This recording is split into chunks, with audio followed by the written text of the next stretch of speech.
Welcome to the ITM Podcast.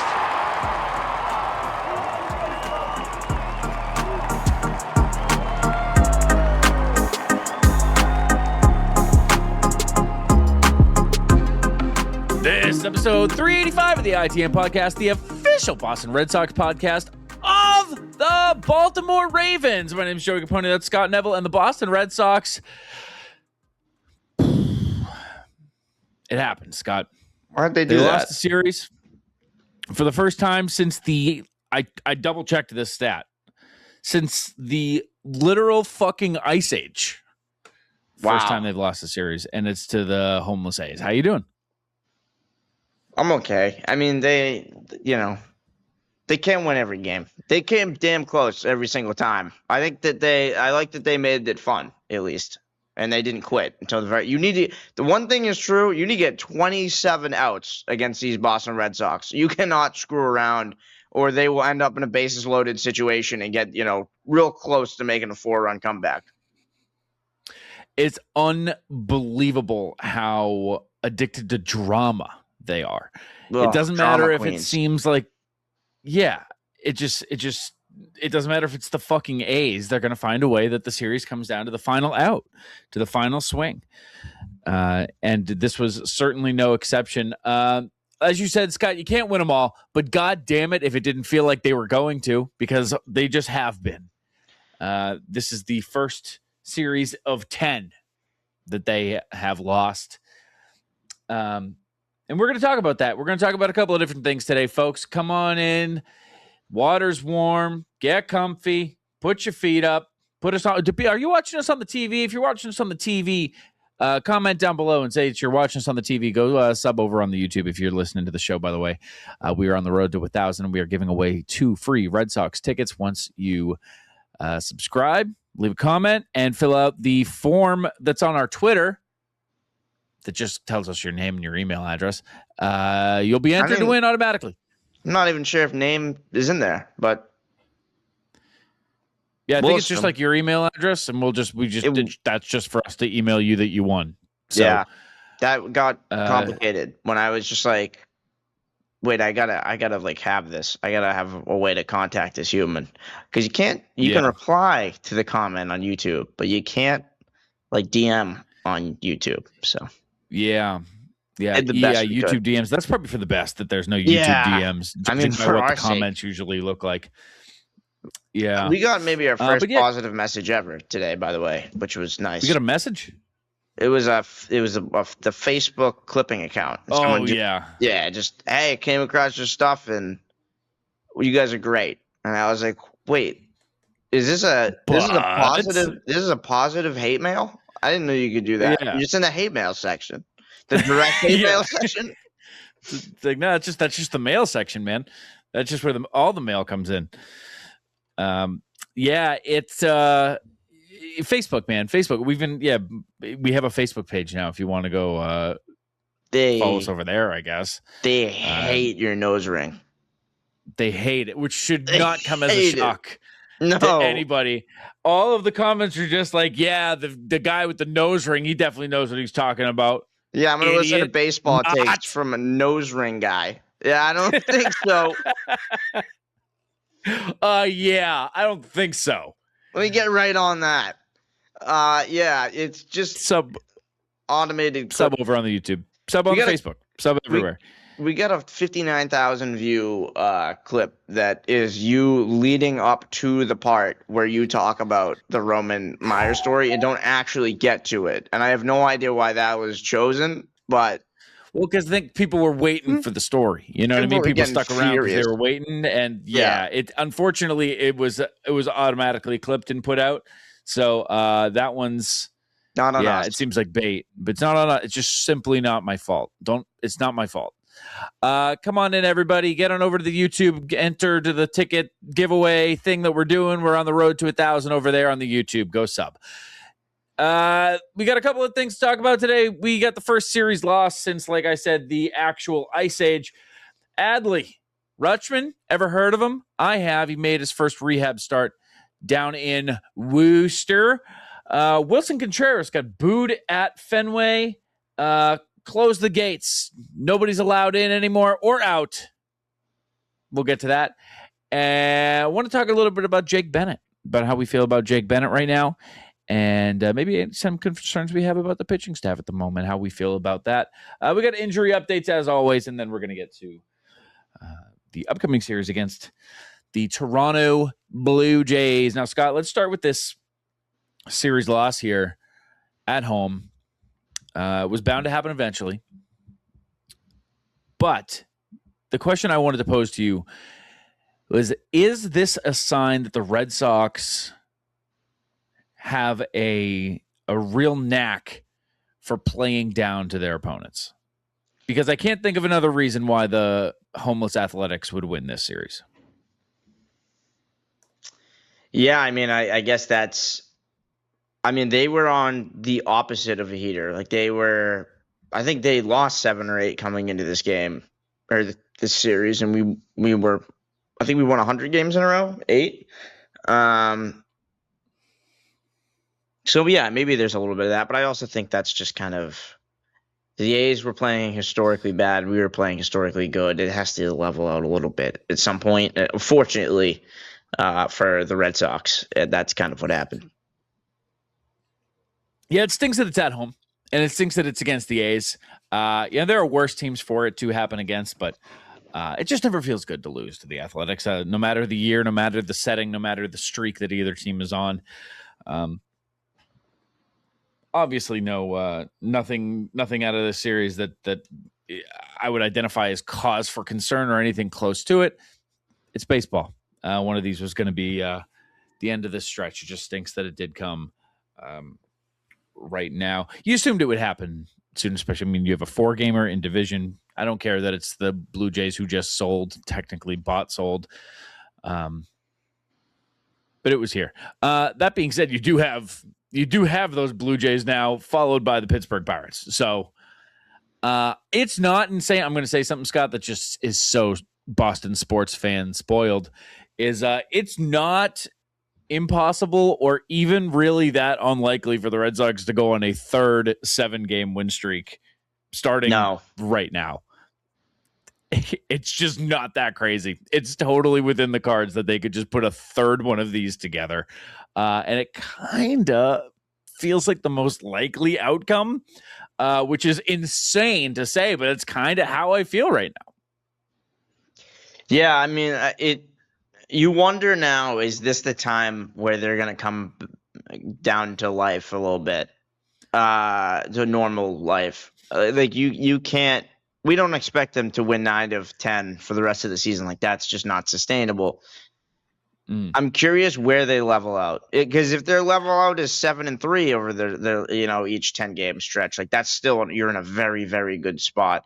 6-4 would be great with where you're at, like win-loss, like that. You have a healthy enough lead in the wild card, you should be okay. But that would feel really bad after what we're used to, now accustomed to.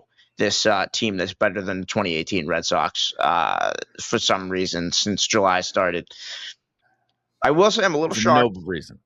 This is kind of irrelevant, but I was thinking about that 6-4, 7-3, what it would take. I'm kind of shocked we're not ahead of the Yankees right now. It really felt like that was the turning point we were just about to hit, and now you find yourself, 2 games back now? Maybe 2.5? A game and a half. What they did? Game and a half. Oh, did they lose 2? Yeah. So, yeah, the Yankees are 66-52. The Red Sox are 64-53 right now.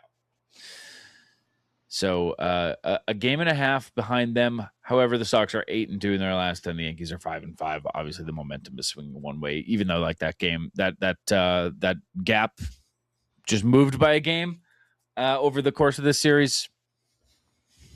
If you're a Yankees fan, you got to be scared. Oh yeah. Yeah, and I honestly, I want them to sweat it out a little bit. It's kind of nice that now they have a little bit of extra time to like get comfy again and say, "Oh, it's a game and a half. Fuck it, give them 2.5," and then watch us come up in the rearview mirror once again. Love that idea. That being said, Scott, at the beginning of that answer you just gave, dude, you said like, or they completely fall on their face. here, or they completely level out and kind of bottom out. I think that's maybe the second most likely option in my head. It's crazy, but like if you haven't watched this season, if you're tuning in now for the very first time, that's an insanely inflammatory thing to say. And it makes no sense for me to be like, they either go on a 7-game win streak from here or they get their asses pounded in. And that's just like what happens the rest of the season. If you've tuned in, you're silently nodding along going, yep, that's if you were exactly here in April, the case, Joe. If you were here in April, you know what we're talking about. If you were like a guy, if you're a guy that, watched the playoff games last year and then just took a break, and then now that people are talking about the Red Sox again, you jumped in July, that's going to sound pretty crazy because you're going to look at them and be like, this is the 2007 Patriots with Tom Brady and Randy Moss and Welker. Like, what do you mean they're going to just fall off a cliff? It's like, no, this team is not. No, you have no idea the level of player that Andrew Monasterio is. It's just you just don't you've seen Hall of Fame Andrew Monasterio, but there's 162 games to play here.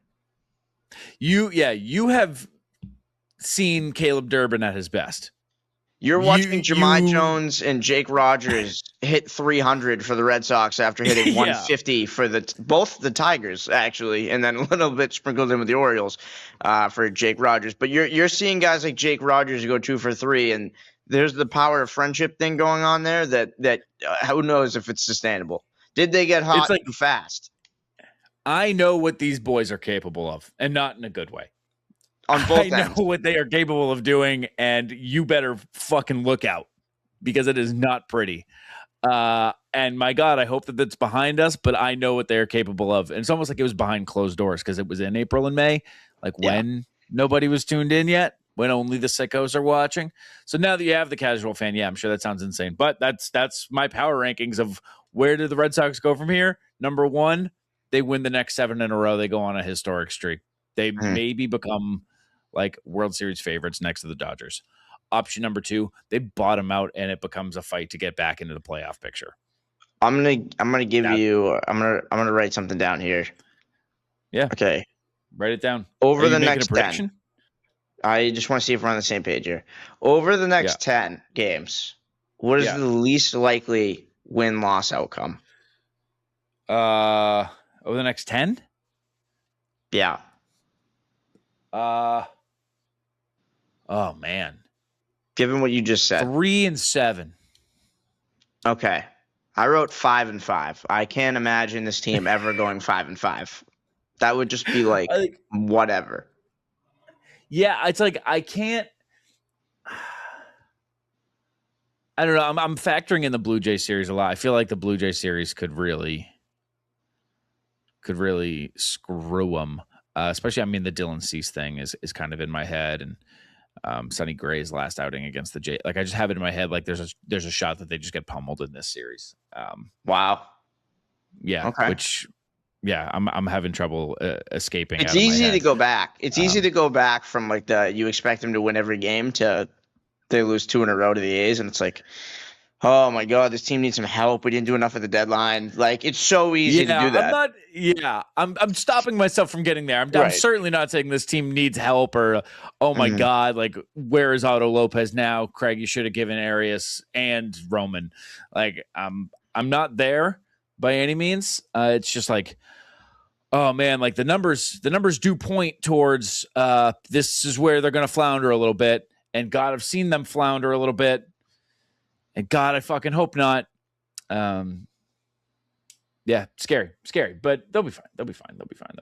Can you imagine if we play this in a month from now and they've gone 2-24? Simply not going to happen. We got a clip for it. Team of all time, and of all time, meaning in the past 7 years. And Scott, help is coming because Adley Rutschman made his Wooster debut. He went 2 for 5 with a double. I think it was 1 for 5 actually. I didn't write it down. I thought I could remember it. I couldn't tell you. He hit a double. I'll tell you that much. I'm pretty sure that was his only hit. I think it was 1 for 5 with a double and 2 walks. It sounded like, Scott, to me in his post games in Worcester, that the primary focus was seeing how the wrist reacted after a professional baseball game.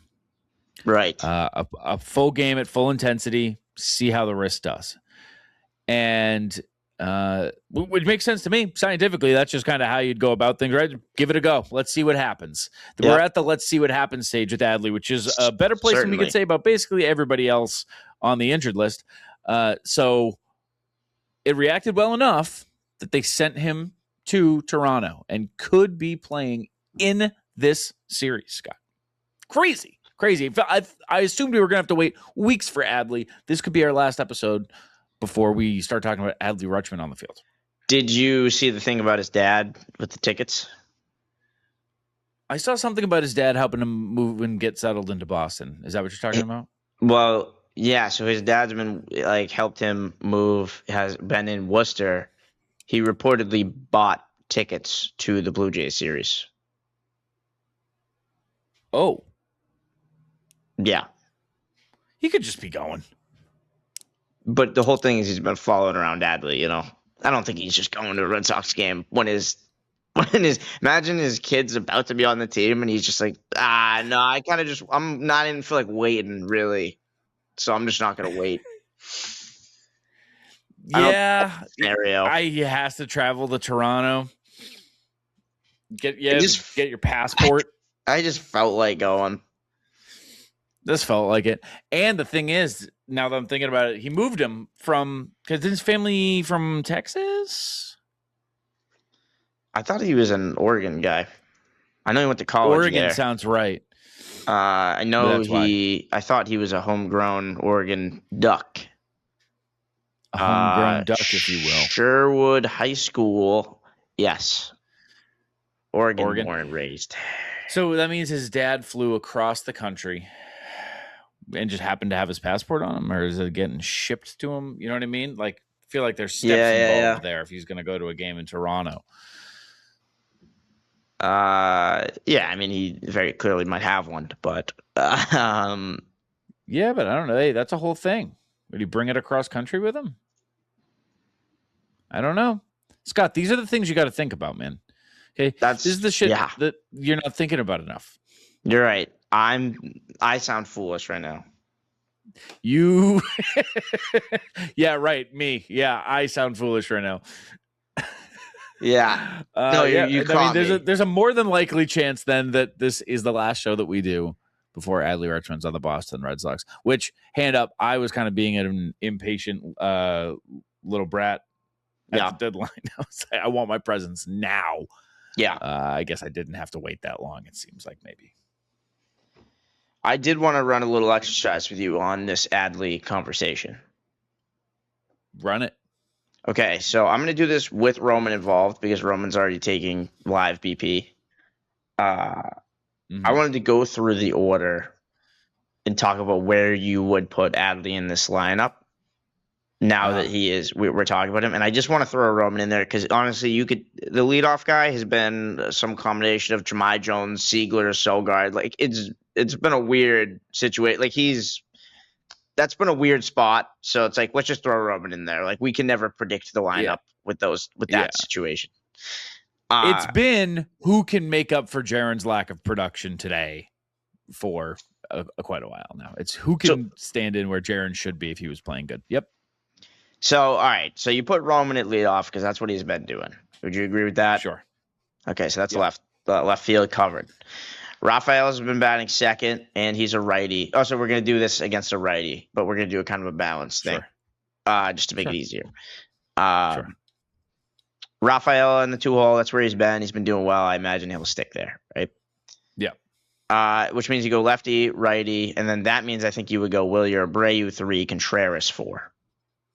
Yep. I think why not put Adley right there?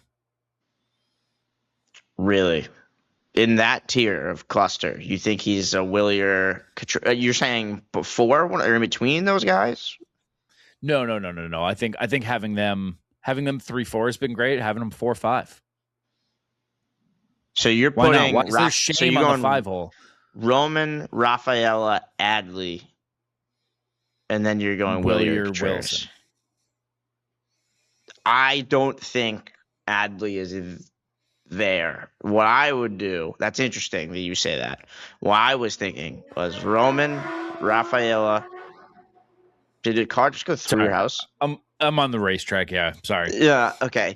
Roman, Rafaela, Willier, Contreras. I would put Durbin at the 5, Adley at the 6, although those two I think are fairly interchangeable. And then I would go Duran DH, Monasterio shortstop, and then whoever is at second base. I put Sogard / Seager. You can, and then even with the DH spot, you can throw Jemai Jones in there. You can get weird with DH, Massa, whatever. But I would put Adley at 6, and I could see the argument for 5, flipping Durbin and Adley. But honestly, right now, I think Durbin has proven to be a better hitter than Adley has in the last 2 years. Like I guess just let's play this game real simple. Who's a better hitter, Adley or Roman Anthony, when he's healthy? I would say Roman Anthony. Okay. What about Rafaela? Rafaela or Adley? Adley, yeah.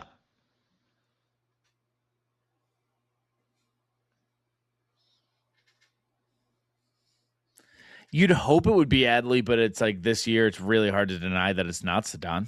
I think it's Rafaela. Abreu or Adley? It's Abreu. It's Abreu. Contreras or Adley? Contreras. Right. Durbin or Adley? Toss up. I think it's Durbin. Pretty confident. I mean, he has been very, very good for months now, and Adley has struggled for like 2 years. And then I have a tough time. That's a tough one for me. But go on. Okay. So your official answer is what, a tie? You're going Adley. You want to go Adley, but I think that it might be. I want to, but I know that that's the wrong answer. So what am I supposed to do? Should I just say it anyway to like see what the comments do? I think you go Durbin. I think you're feeling Durbin. You go Durbin. Let's go. Okay, and then I'm curious your answer here. Adley or Duran? Probably Adley. Okay, Adley or Monasterio? Yep. Probably Adley. Okay, and Adley or Sogard, Seager, whatever, the ghost of IKF, second base, Justin Pedroia in 2026, whatever. Yeah, you're going Adley. Probably Adley Rutschman. Yeah. So then that to me says that Adley should be the 6th hitter, which I know that sounds. I mean, what are we power ranking to get a lineup now? Well, I mean, you want the best players at the top generally. I think he should be behind those 5 guys. Like, what is it doing if you think that Roman, Rafaela, Abreu, Contreras, Durbin are better hitters, and it's not a lefty-righty thing, what is the advantage of putting Adley higher up, other than just star power? And he was a number 1 overall pick, and he was really good in 2023. I feel like you can get the most out of Adley in a situation where he is protected on either side by Sedon, Rafaela, and Willier Abreu. Yeah, I would rather them up though. Like I'd rather get to them. They're about to be because Adley's at bat. And Adley now has an on base of 620. Well, I tell you, Adley right now. Well, he doesn't right now. Don't look right now. Don't look right now. Don't look right now. Don't look right now. 331. I mean, don't get me wrong. He's got a 115 OPS plus. That's better than you thought. He's got a 115 OPS plus. This is not like I'm saying this is all of a sudden oddly a pretty deep lineup. I think he fits in at the 6 hole. If you want to make the argument that he's better than Durbin, I'm okay with that. And he's a switch hitter, so that would break up a lot of the nonsense there. He's got a better OPS plus than Durbin, obviously much less time, significantly less WAR. But I'm okay with that toss up. But I think earliest he can bat is 5. I would put him 6. I'm looking at the lineups from his time in Baltimore. For the most part, he's in the 2-hole. Yeah, that I don't understand. What's there to not understand? He's the best player on the field. He's certainly not. He's never been that. He got drafted with Gunnar Henderson, who's significantly better. You're only saying that because everybody thinks it. Because It's true. Yeah, right. I mean, Adley, to be fair, came in 12th for MVP in 2022 and 9th in 2023. So it's like I'm not like he's a good player, but I just like him in that 5-6 range. Dude, there have been many a game where the Baltimore Orioles have played leadoff DH Adley. What is that? Yeah, you got to get your catcher. You don't typically want him in the front of your lineup just from like a fatigue, like getting him up and down standpoint. They go up. I don't pay anything to that. They get up on a pretty standard rotation. You know what I mean? They're always going to be innings where you're getting up quick. I know, but I just and they do have third at DH. He's hit everywhere on good teams, on not so good teams. So, I wonder where he. I also I could see him leading off. I think like they could just do some shit where they're going to do some weird shit with the lineup with him, and it's going to feel weird for a while. He's going to stand out in the lineup for a while. Yeah, Chad gets weird with his lineups. That's for damn sure. That's crazy. Just love a weird lineup. The OPS plus isn't that different between Adley and Gunnar. Gunner's at in the 120s and Adley's at 115. So it's actually not significant. And he's been horrible this year, and that's probably why. But 126 to 115. But Gunner's better. He's just having a down year this year. Is he though? Statistically. I don't think there's anybody that would rather have Adley than Gunnar on their team.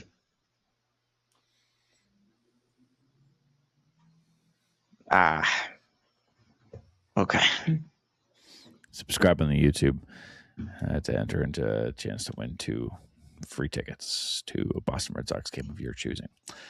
And then you can be a fucking idiot and boo Wilson Contreras if you so choose, which happened this week. Wilson Contreras doesn't need your shit. That's my take. Here we go.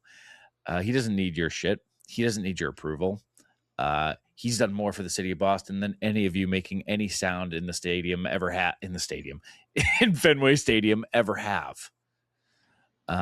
He means more to me than all of you put together. I mean that from the bottom of my heart. He's playing sick. He doesn't have to do that. He gets hit by a pitch every third at bat for an entire season. Is in ruins. And he is having a career year in Boston and saying things like, I'm not going anywhere. This is where I was supposed to be. And you boo him not legging out a ground out when he's getting Masataka Yoshida sick. He's getting everybody sick. He's contagious. If it's like anything like what I have, which I hope it is not, because I felt like poop, then he should be sitting. Actually, a bannable offense, because the way the broadcast captured it and then gets redistributed, it's like, ooh, look at how Red Sox fans feel. And here's why Red Sox fans are stupid. And you want so badly, if you're me and you, Scott, I'm presuming, to jump through everyone's phone screen and go, that's not us. That's not us. That's some people who bought some weekend tickets and got hammered and don't know what's going on. Please don't think that that's the Fenway faithful. That's the fucking weekend crowd. Rant over. It was good. I don't think I need to say anything else. Okay. Good. Well, if you disagree, I want you to go down in the comments. I want you to stop yourself. Here's what I want you to do. If you disagree with my take on Wilson Contreras, don't go to the YouTube comments. Don't go to the Twitter replies, the Instagram comments. I want you to stop. And I want you to take out a piece of paper and take out a pen, and I want you to write the comment down. Okay? And then I want you to look at it for a while, read it back, and then put it down, fold it up, and then once you have it all folded up, I want you to spread your ass open and put that comment so far up your own keister that it's far up your ass. That's what I want you to do with it. Yep. Scott? I also make sure to type that into the YouTube section and also post it because we need the engagement. So and then, and then you can put like the rage comment. Yeah. Yeah, but then we do want that though because that'll drive conversation. It's good for the YouTube. It's good for us. It's good for our careers. So we also want it up your butt. But what Joey said, but also don't forget to actually type it in because it's good for the algorithm. Jake Bennett has struggled a little bit over his last 4 or 5 starts here, Scott. It's becoming a little bit of a trend. Maybe not a trend, but it's becoming something to keep an eye on. Are you talking about Peyton Tolley's cousin, Jake Bennett? Is it what? What? You don't know about this? Did this happen? Yeah. They're cousins. Holy shit. I believe they just found out. Or maybe they just didn't tell everyone. Here is Charlie Tolley, one of the members of the Tolley family, if you can believe it. It all starts with Nancy Tolley. And then she had, by the way, back to Nancy. She had a Lester Tolley who had a John Tolley, which is pretty funny. Lester? Lester. Like John Lester. Oh. Well, no, Nancy would be Lester's daughter, dude.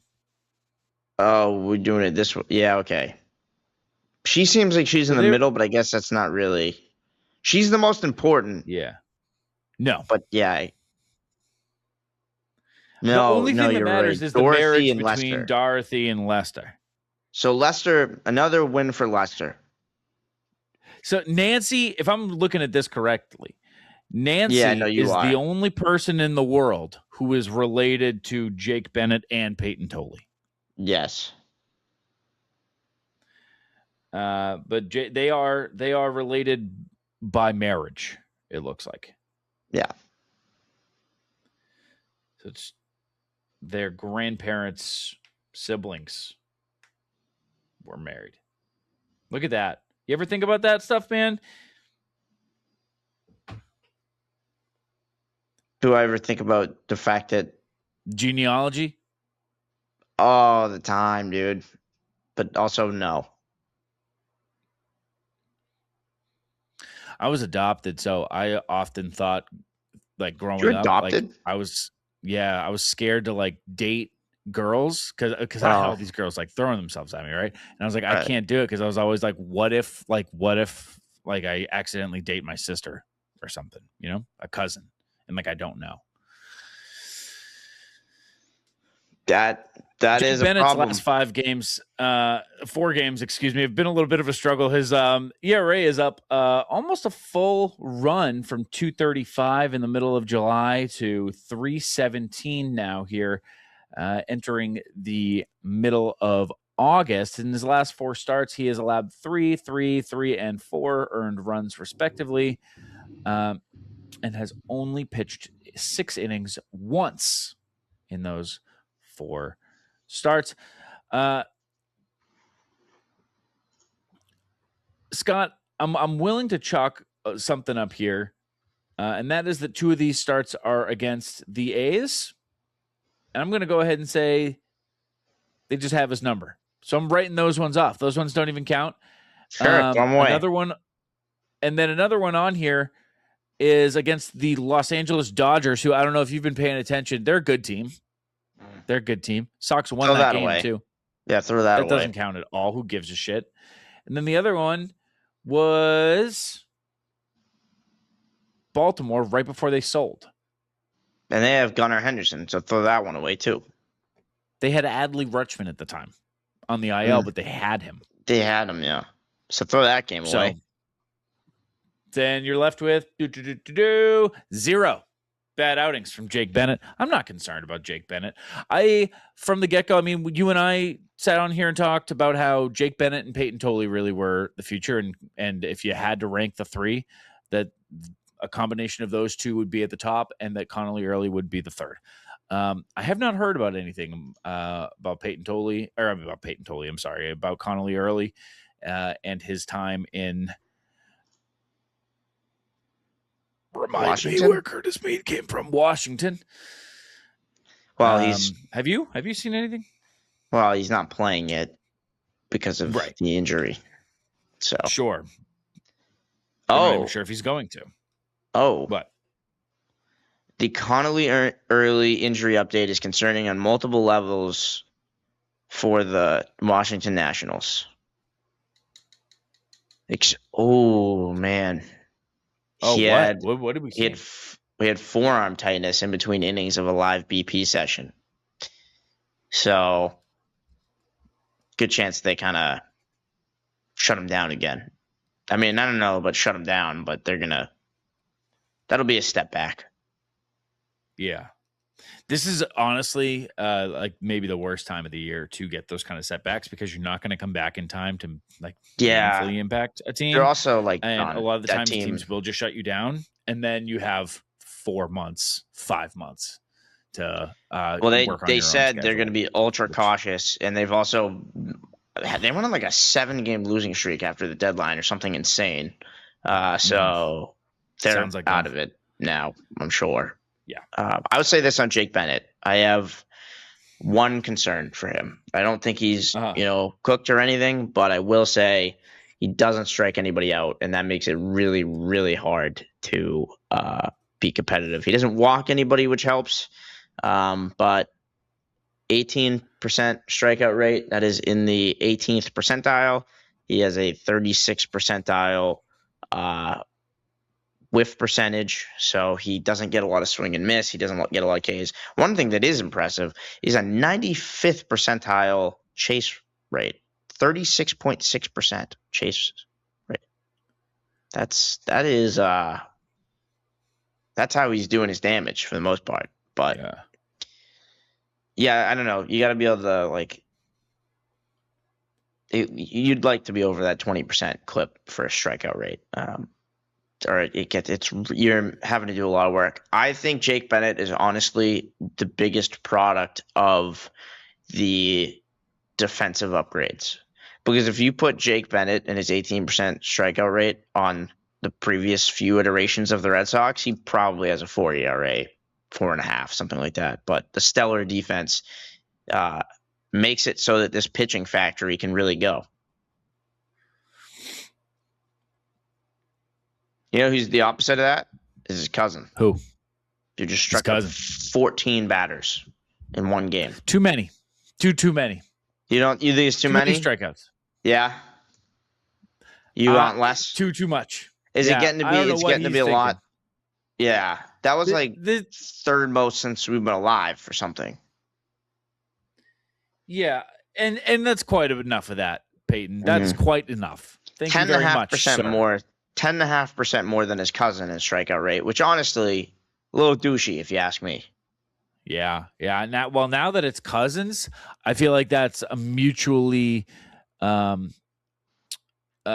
motivating circumstance that these two gentlemen have found themselves in, because now it's pitching wiffle ball at the family cookout, Right. Now there's Peyton throws harder. No, I think Jake, there's that. Well, that's that's a tough one. We don't have to debate that one. But yeah, I see your point. Yeah, you get where I'm going.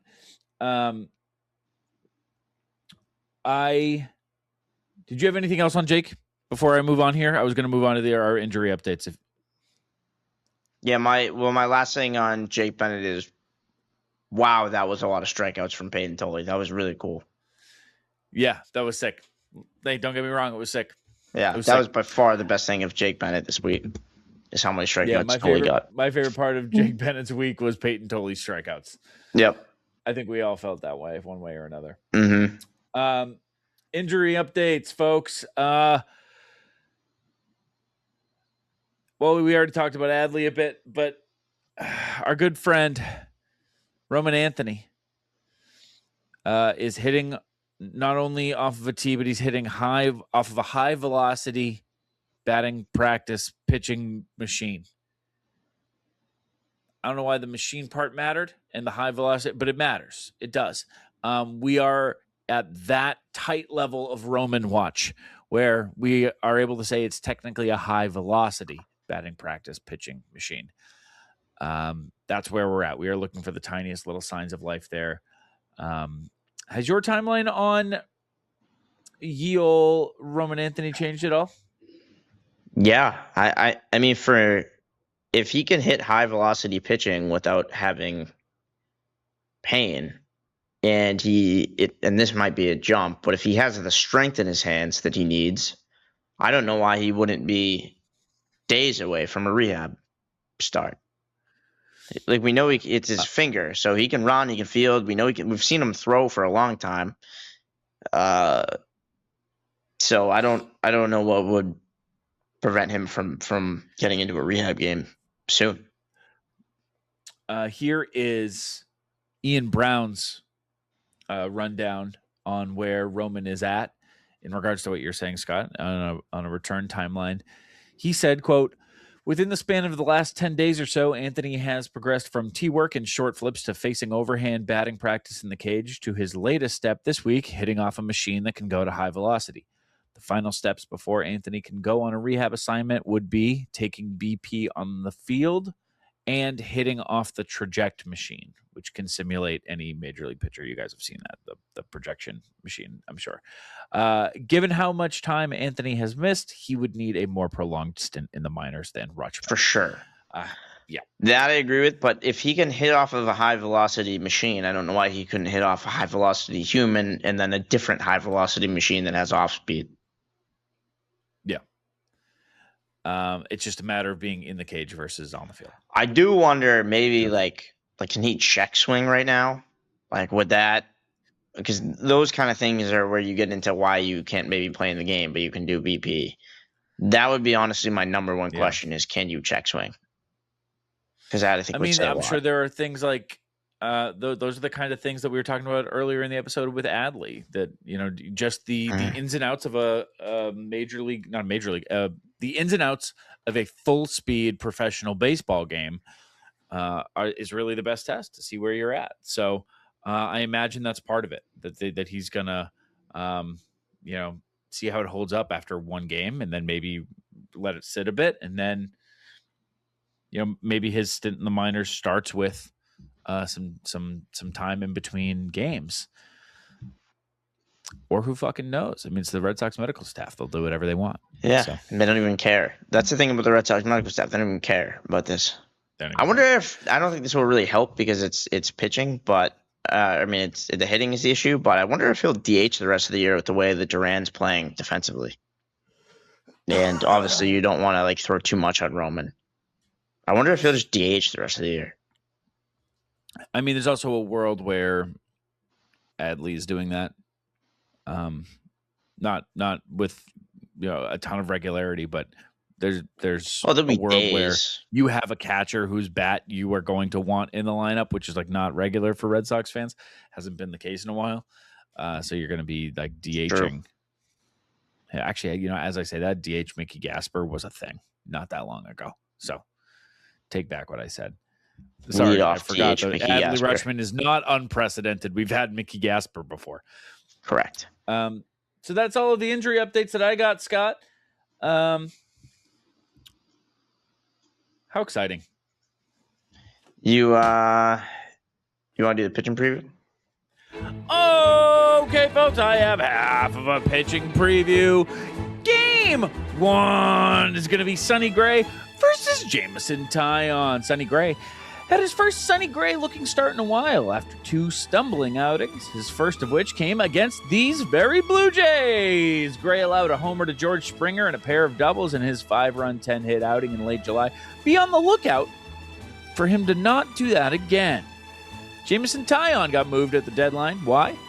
because he came alongside $5 million in cash, which is a price that would force even my hand to acquire Jameson Taillon. Dude absolutely sucks. Game 2 is going to be Patrick Sandoval versus Dylan Cease. Patrick Sandoval is throwing his changeup on pace with his four-seam. Opponents have a 152 WOBA against that changeup. I vote that he throws that pitch a little more than the four-seamer. The same pitch opponents are slugging 692 against. Ugh. Dylan Cease. Whatever. Game 3 is going to be Ranger Suarez versus Jose Soriano. Ranger Suarez, this is... cut the music. Ranger Suarez is really good, man. I don't know if you've just like gone to Ranger Suarez's Savant page and just like chilled there for a minute. It's just good. It's just good. And he's been good is the other thing too. It's not like this is, some massive career year for him. Like we're talking about how Wilson Contreras has always been a good player, but this is, this massive step forward. Ranger's been great. Last year he was great. 2023 was a little bit of a struggle for him, but for the most part, he has been awesome. The 96th percentile in fastball run value right now, which is simply preposterous. Opponents are slugging 242 against his four-seamer this year. In 6th percentile velo, by the way. I don't understand how he does it. It's crazy. And then Jose Soriano, who I don't know if you heard this, Scott, that on deadline day, I'm sure you did, that after acquiring Jose Soriano, teams immediately started calling the Blue Jays on Jose Soriano, which is so insulting. To be like, hey, listen, you don't need that. Give that back. Give that back. The big boys are trying to play right now. You do not need Jose Soriano, but they got him. He's been great.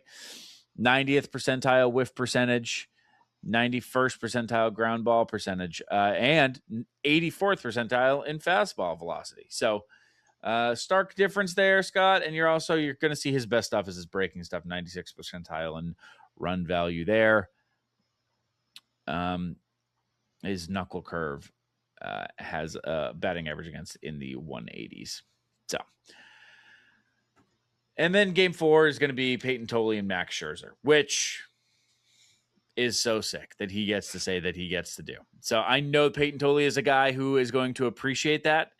And I hope that he gets a ticket stub or something from his Peyton Tolley versus Max Scherzer start. That's really cool. And I haven't really thought about that as Max Scherzer and, in previous years, Kershaw and Verlander, I guess, technically right now,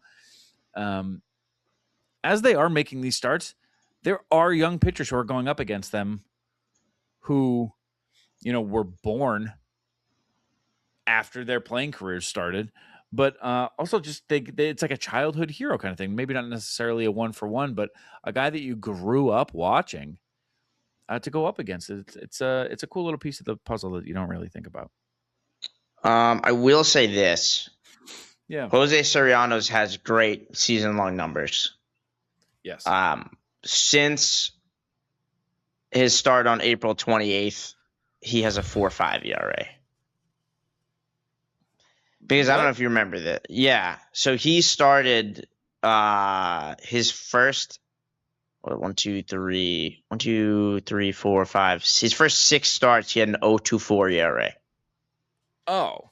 Yeah, that doesn't fucking count then. Yeah, never. So I just want to, alert people to the fact that his numbers when he's warming up and they show the season stats, like, strong. And he's an impressive pitcher, but heavily carried by his March and early April.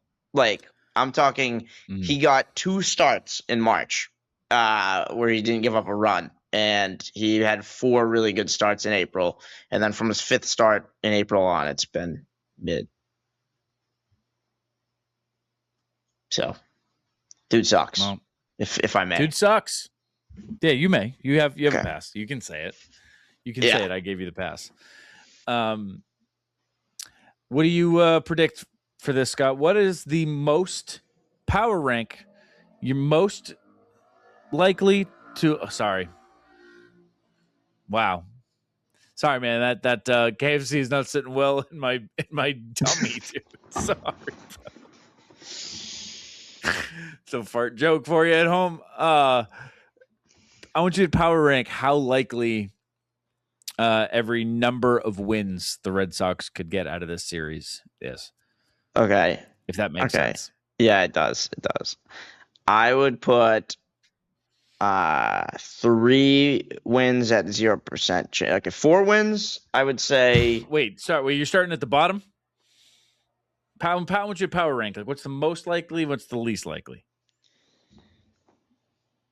I would say 3 wins, 2 wins, 4 wins, 1 win. Okay. And then 0? That's an option. I'm not even talking about that. That's stupid. I think it's 4, 0, 3, 1, 2.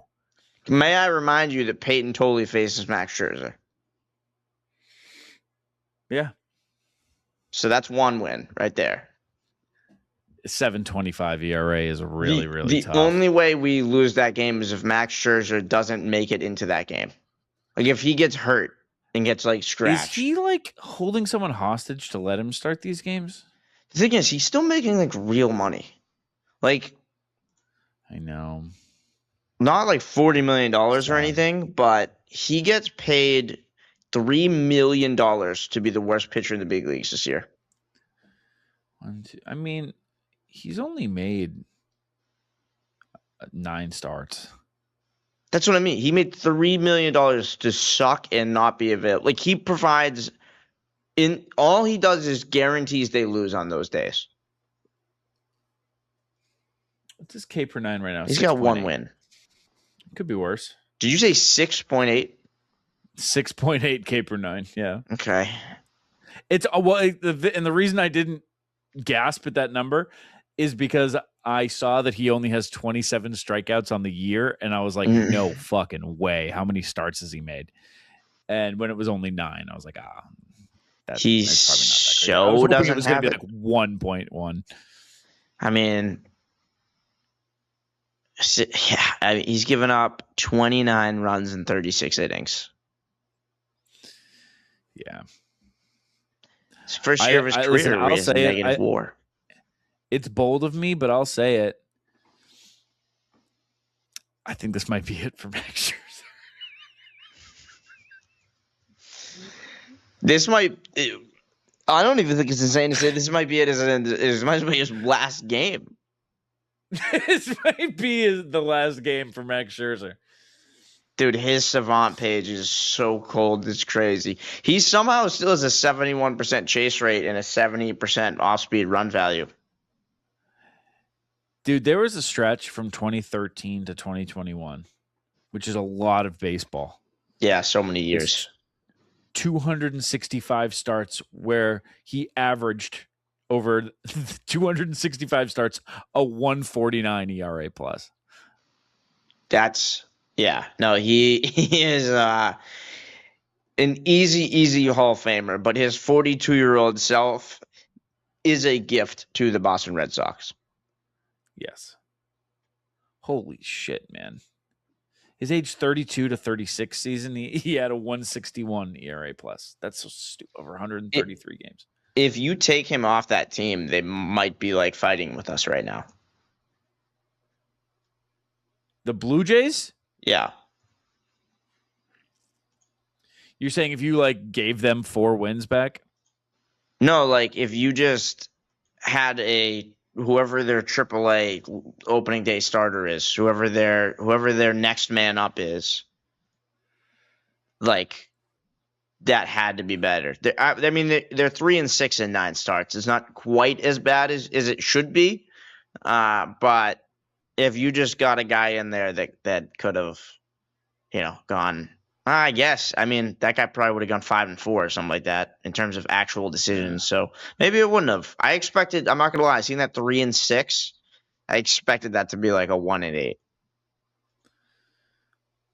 But I guess he hasn't made it deep enough into games to make that much of an impact. That's exactly why. Yeah. All right. Well, that's our pitch and preview. You got anything you want to empty out of your brain, Scott? Do I play the song? Do I not play the song? Okay. All right, I don't trust you, though. No, I won't play it. We're wearing the same shirt and chain. Yeah, this is what kind of happens. ridiculous. This is what happens. But this one's ridiculous. Black shirt and the chain. That's absurd. Yeah, someone's got to study that. My next thing. And if you want to, you go ahead. I was gonna wrap. It sounded like you had something to say.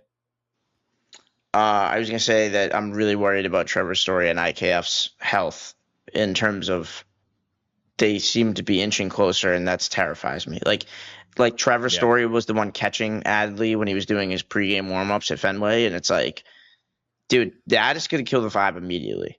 You replace Monasterio with Trevor Story, and or Siegler gets bumped, loses his roster spot for Trevor Story, and it's now IKF and Story as the depth instead of guys like Jahmai Jones and Seager and stuff like that. Like Sogard, like I think that instantly kills all of the momentum this team had. Yeah, I saw a tweet this week that was like, breaking Trevor Story threatens to return. Yeah. It's like, that's how it feels.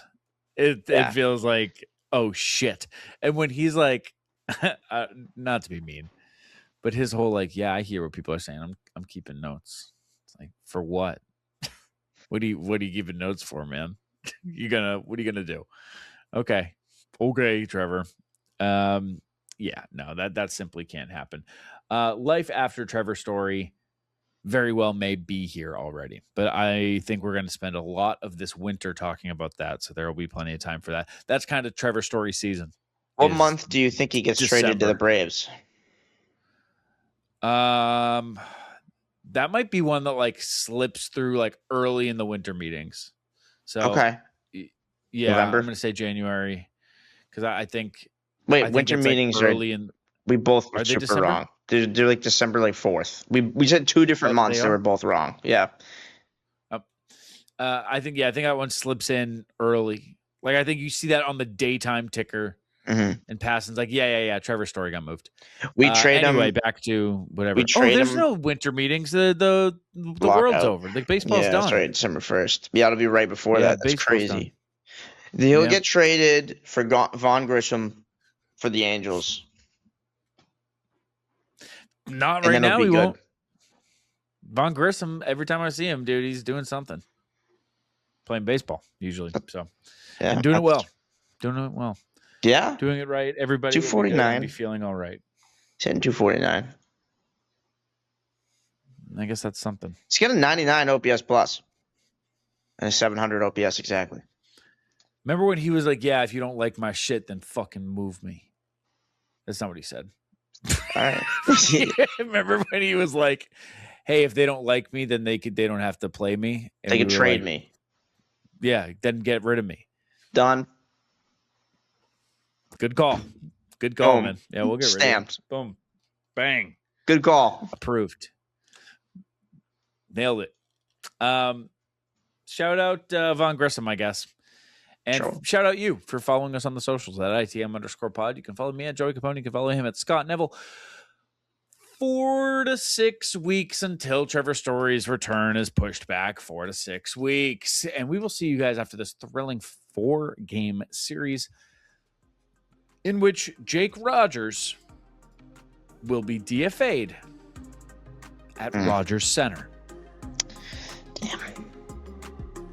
It's pretty good. For Scott Neville, I'm Joey Copponi. Go Sox, kid.